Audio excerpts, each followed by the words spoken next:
is an author too of several books, no other than Miss Caroline Crocker. Yeah, thank you for having me. Welcome, welcome, Miss Caroline. And can you please introduce more about yourself that I miss? I am a scientist by training. I'm an immunopharmacologist, which means I looked at the effect of drugs on allergies.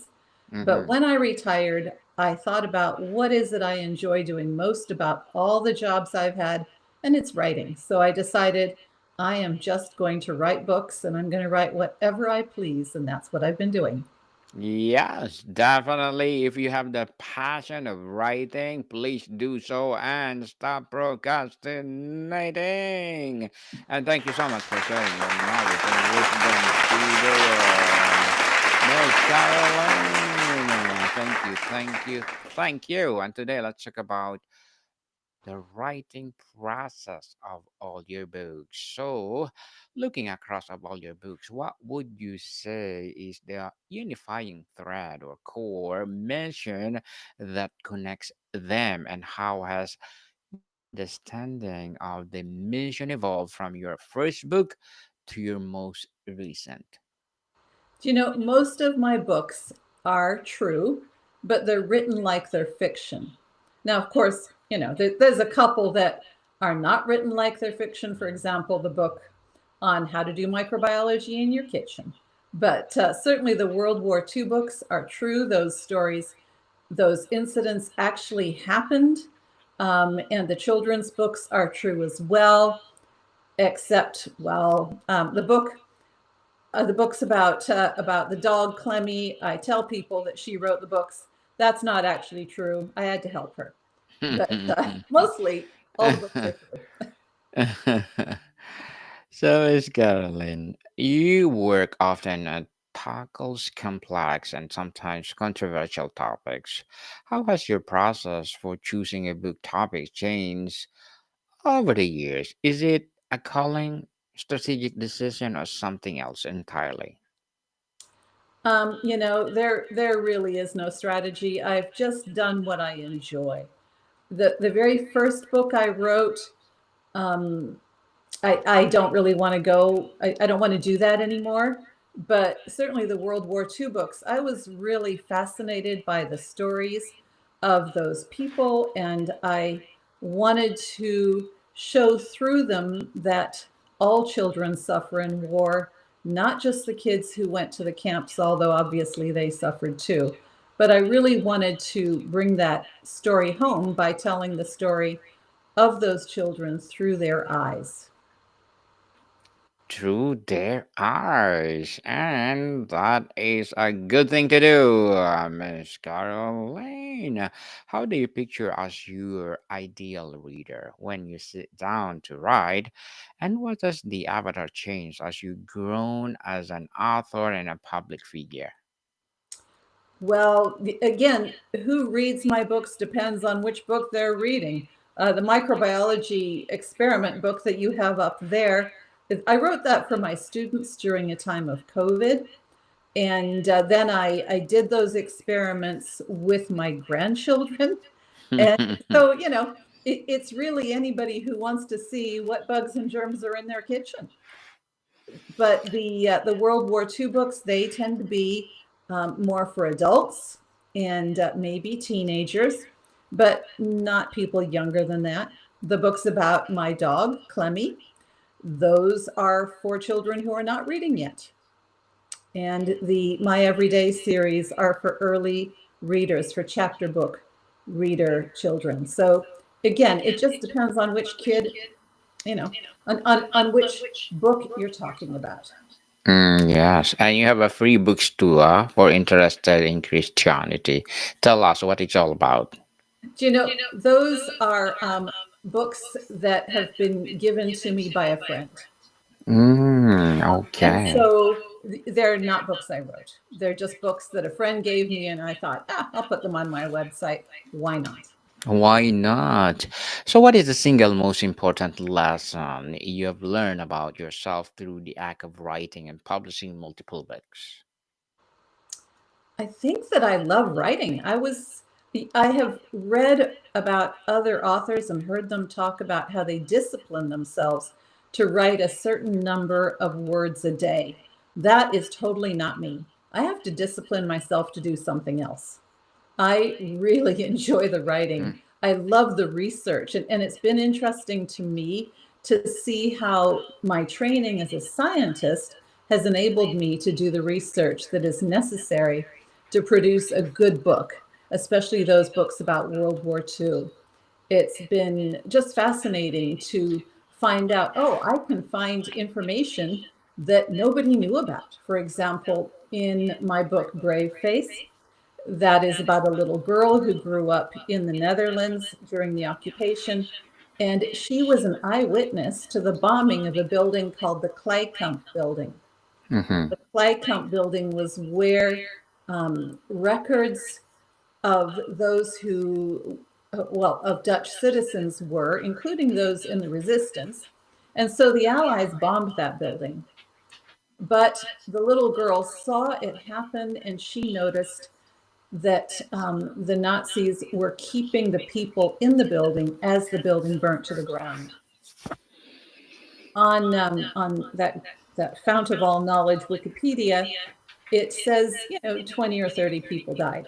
Actually, she saw it. It was more like 200. And so that was fascinating to me to find out. Oh, I can find out information that is not known. Um, yeah, Me- by the same token, mhm. Unforgivable, there I was very intrigued with this little boy and his brother who were part Jewish. And when the Nazi soldiers came to the children's home where they lived and took the Jewish kids to Auschwitz, they didn't take him or his brother. And I was very intrigued to know, well, why didn't they take them? And so I did a lot of research and I found out why not. And that was very interesting to me as well. On the practical craft and routine, could you walk us through the non negotiable rituals of your writing process? For example, do you have a specific daily word count or favorite time of the day to write, or a particular environment you need to create? I don't have a daily word count. And in fact, if I don't feel like writing, I don't do it. I go and garden or something else. Um, it's very, easy because it is something I enjoy. It's my hobby. Mhm. So no, there's no daily word count. I think the non-negotiable is I need to have silence because I am someone who hyper focuses. When I am in the zone, as it were, I am completely focused. And if somebody comes up to me and stands next to me and asks me if I want a cup of coffee, I go through the ceiling. It's just such a shock because I'm totally focused. I don't even notice that they're there. So that would be a non negotiable silence. Silence is the key for Miss Caroline to write. And how do you approach the monumental task of research? Do you immerse yourself completely first, or do you research as you write? And how do you know when you have enough to start drafting? I do both. I do both. Right now, I'm working on my third World War II book. So that is, taking up my whole brain, as it were. And in preparation for that, I read the books by the person I'm writing about. She wrote 5 books. So I read all those books and I took notes on them. And then I did a lot of research in my heritage and online to find out more about the people. And then I began writing, but I'm finding that as I'm writing, I'm still looking up things and still finding out more and more interesting information as I do it. Mm.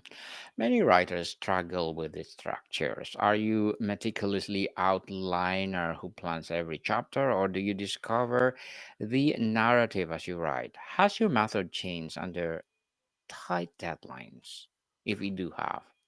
I don't have deadlines. So do whatever I want. Yes, it's hobby. That's right. It's for fun. Um, do you know, I, I'm sorry, I forgot the question. No worries at That's all. me. No worries. I think this is your hobby, so it's not intended question for you, Miss Caroline. So the writer's voice is crucial. How do you consciously cultivate and maintain a voice that is both authentically you and accessible to your readers, especially when translating dense or scientific or personal concepts?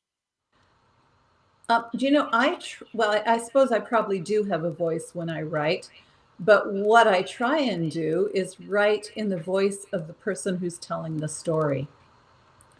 And so, for example, Brave Face is written in the voice of the girl who it happens to. And Unforgivable is written very differently because it is in his voice.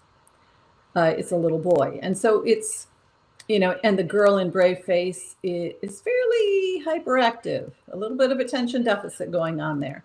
And the boy is abused. So they have very different voices. It's probably my voice, but on the other hand, when I write in the voice of my dog, you know, Yes, definitely. And on navigating challenges and emotion, given a personal and professional challenges you have faced, how do you manage the emotional weight of your subject matter while writing? Do you have specific practices to protect your energy and well-being? sometimes I have to take breaks. Certainly, while I was writing Unforgivable, the subject matter was so heavy because this little boy was abused. He was rejected by his mother, and it was hard to write that.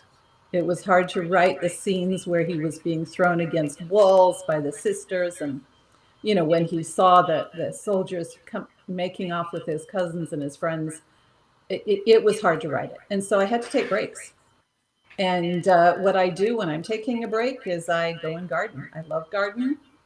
And that also helps me to process what I'm writing and where I want to go with it without actually focusing on it. You know how sometimes when you are trying to figure something out, you can go to sleep and in the morning you know the answer? Well, I garden and I know what to do.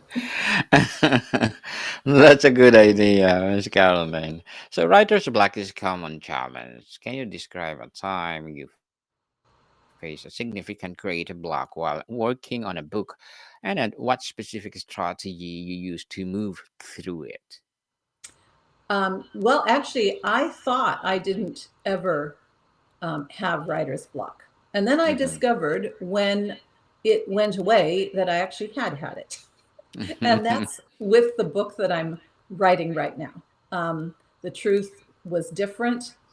I did a lot of research. I read all 5 books that this person wrote and did all the background research. And it was such an unwieldy amount of information that I didn't even know where to start. And so I found I wasn't starting. I didn't really recognize it as writer's block. I just figured I wasn't finished researching. But then my husband and I went away on a vacation to Scotland and England, and I didn't even think about the book. And when I got back, I just started writing, and I was like, oh my gosh, I had writer's block, and it's over. So I don't know. Maybe I should advise every author just go to Scotland and England, and you'll be fine. Yes, definitely. Have a life, and life is too short. People enjoy life. And Miss Caroline, the editing and revision process can be brutal. How do you handle critical feedback from editors or beta readers, or especially when it Mm. concerns a passage you deeply attached to? That's a hard one. Because I am a trained scientist, I am used to feedback. When you publish, you do get feedback. When you publish scientific articles, people tell you what they like and don't like, and you have to change it. And you have to learn to put your ego in your back pocket. Mm. So what I do is I ask for feedback from beta readers. If they give me good feedback, I don't use them again because that's not what I need. I need criticism in order to improve. But sometimes the criticism is a little harsh. And then what I do is I put it on one side. And then a week later, I read it. and I put in whatever I agree with, and then I put it on one side. And then I look at it again a few days later. And I keep on going back to it until I'm satisfied that I have taken everything out of that feedback that is necessary to take. Writing a book requires immense focus. How do you balance the deep, solitary work of writing with the public facing demands of teaching, speaking, and engaging with your audience? Well, I'm lucky. I enjoy both. I, Yes, you know, that's a good thing. I love the writing. I also love interacting with readers, and I love public speaking. Public speaking has also formed a part of every job I've had, so I don't find it frightening. I never have, except for once, but mostly mostly never. And so it's not a hard thing to do, and it's something I enjoy. I like to talk to people. They're normally they're complimentary to your face. Behind your back, maybe not, but to your face. Yes. And Miss Caroline, what are your short term and long term goals as an author? Short term, I want to finish the book I'm working on, and I'm hoping I can have it out by the summer. Although it's a pretty, it's a pretty involved one, so that might not happen. Long term, I don't know how many books in my head, and they all need to come out. So I'm going to have to live till I'm 150. Yes, definitely. Good luck for your goals, Miss Caroline, and looking forward for more success. And what will be your piece of advice for those people out there who want to be an author like you? Get started. And if you have to force yourself, maybe that's not your passion. And you do need to be passionate about it because it's not easy. You do have to, not just do the research and the writing, but editing and a little more editing. It's pretty rough. So unless you're passionate, you may not do it. So that's what I would say. Yes. Thank you for that advice. And what would be your recommended books that influence your journey, or book that influence your journey? Well, the books that have influenced my journey are those that put you in the place. So, for example, I really enjoy George MacDonald's books. He's a very old fashioned writer, but he puts you right in the Highlands of Scotland. Honestly, I enjoyed Heidi because there I was on the Swiss Alps. I like books like that put you in the place. As far as the book that has influenced me with how I write, I would think the best one is Saves the Cat Writes a Novel, which is a really weird title, but it's a very helpful book for learning how to write if you haven't had formal training in writing books that people want to read, as opposed to scientific articles. Yes. And thank you for that recommended book, Miss Caroline. Sorry, beyond informing or persuading, what is the primary feeling you hope to leave your readers with when they finish one of your books? I hope that they will feel like they know that person and like that person, and that Mm-hmm. they're left with a feeling of hope. None of my books ends on a sad note. Even the World War II books don't end on a sad note. So The I hope sadness. that it will leave them with a feeling of encouragement, even though they might be walking through a valley as they read the book. Miss Caroline, if you could go back in a time and give your pre-published self one piece of advice about writing life, what would it be? Um, I guess don't write your first book. Why I, not? I mean, they're never good, are they? I don't know. It's really something you can't skip, but Hmm. Yes, definitely. And is there a single sentence, paragraph, or chapter from any of your books that you consider the heart of your entire body of work? I would say probably not. But I would say that the first chapter of Unforgivable is one that has won awards. And so that would be the chapter that I am most proud of for now. And it's called If the Tree Could Talk. So Mm, that one is, yeah. that's awesome. So, Miss Caroline, before we wrap up our discussion for today, I'm inviting you to please do listen to my other podcast, people, because my abstract essay is already in sixth season this coming December. Abstract poetry in third season, and my book 101 review also coming in sixth season this coming December. Comedy 101 in Comedy 101 in second season, and Food 101 in sixth season too. Geography 101 and Love Letters, Movie 101 Review, Music 101 and fourth season, Science 101, Sex 101 in second season, Ama Baby Podcast, Law 101, Mental Health 101, as well as my Bible Verses 101. Please listen to them wherever you listen your podcast. So, Miss Caroline, as someone who has shared so much for your knowledge and story, what topic or story remains unfold in your work? Sorry, I didn't understand what you said there. Could you just repeat yourself? Yes, definitely. As someone who shared so much of your knowledge and story, what topic or story remains untold in your work?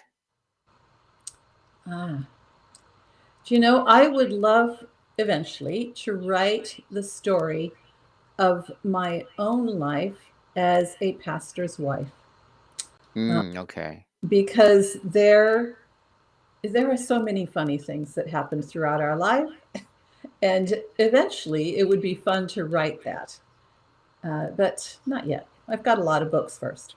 Yes, definitely. Will you be my guest on Bible verses 101 and share your favorite verse in the Bible?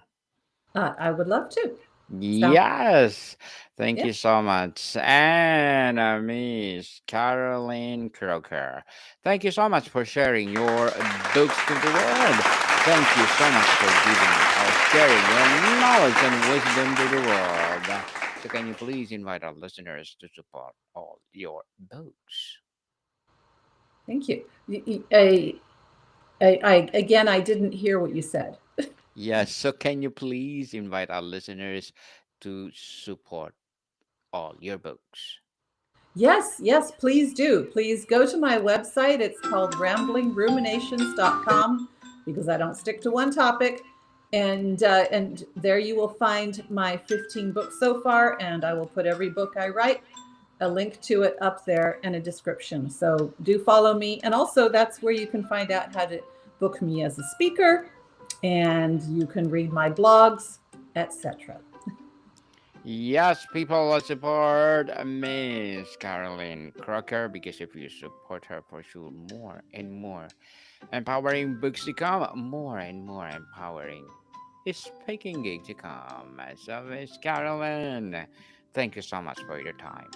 Thank you. Thanks for having me. More to come, people. See you soon.